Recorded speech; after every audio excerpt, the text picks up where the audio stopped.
Olá, musas e musos. Sou Daniel Ofego, bolsista da Fundação de Amparo à Pesquisa do Distrito Federal para o Programa de Iniciação Científica da Universidade de Brasília.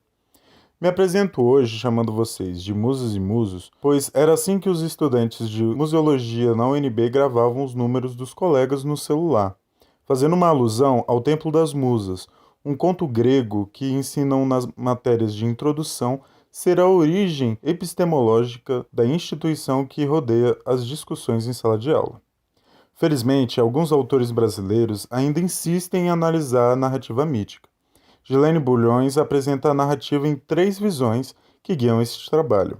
Mário Chagas atribui o caráter político do museu em relação à memória, e Teresa Scheiner analisa o mito como processo da ideologia burguesa e propõe uma solução metalinguística, onde o mito se combate com o próprio mito.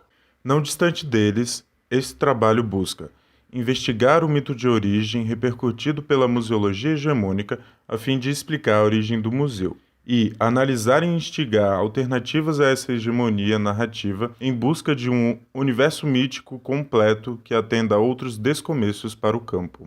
Pois bem, a história começa com a vitória dos deuses do Olimpo sobre os antigos titãs, as forças brutas da natureza. Os deuses pedem a Zeus, deus principal da mitologia grega, que criasse seres dignos de celebrar tal feito.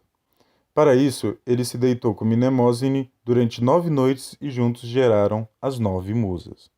Ao passo que as musas, por meio da música e da poesia, mantêm vivas as lembranças heróicas de um passado divino, remetem, segundo Bulhões, diretamente ao tripé museal/museológico, preservação, pesquisa e comunicação de memórias. Porém, a história não termina aqui, pois, das relações extraconjugais de Zeus com Leto, nascem os gêmeos Ártemis e Apolo. Apolo, deus do sol, se encontra com Calíope, a musa da poesia épica, e dão à luz a Orfeu, que era a personificação da poesia e teve um desfecho trágico. Após perder a sua amada Eurídice, Orfeu nunca mais se interessou por outra mulher. Foi morto violentamente e seu corpo esquartejado e espalhado pelo mundo por um sopro.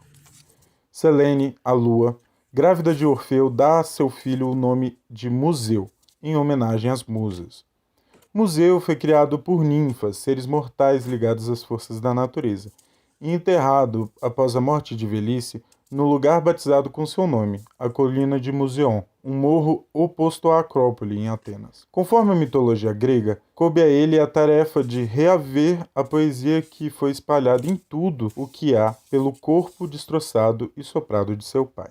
Teresa Scheiner olha para a morada das musas e propõe mudar o foco de análise, possibilitando uma releitura do mito. Assim, ela evidencia o museu em um campo de embate de percepções voltadas nas tensões entre templo e as musas. Ela nos mostra que os museus tradicionais ficaram tanto para o templo que os fizeram de forma a não ter espaço para as musas.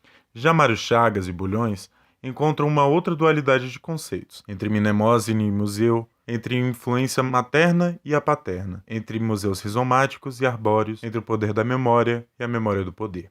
Patrimônio aos cuidados de Zeus é o que representa a nação na perspectiva patriarcal. Bulhões apresenta a contrapartida. Sob a ótica de Mnemosine, o museu seria abraçado pela lógica do matrimônio. Sobre os cuidados das musas, o museu é agraciado pelo fratrimônio.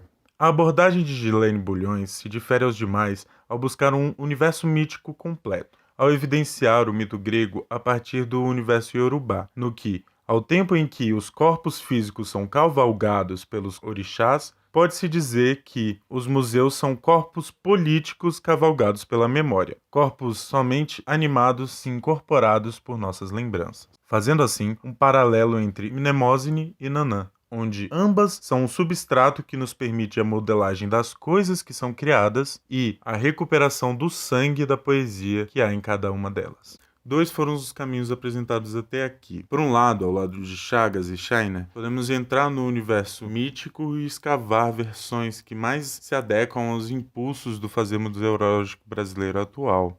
Por outro lado, quando Gilene Bulhões traça o paralelo com a mitologia iorubá, uma outra abordagem se faz presente, o caminho de entender e revirar a multiplicidade mitológica que carregamos de África e Pindorama. Reconhecer essa segunda alternativa pode ser o passo na direção da emancipação às perspectivas colonialistas construídas para os museus e para a museologia.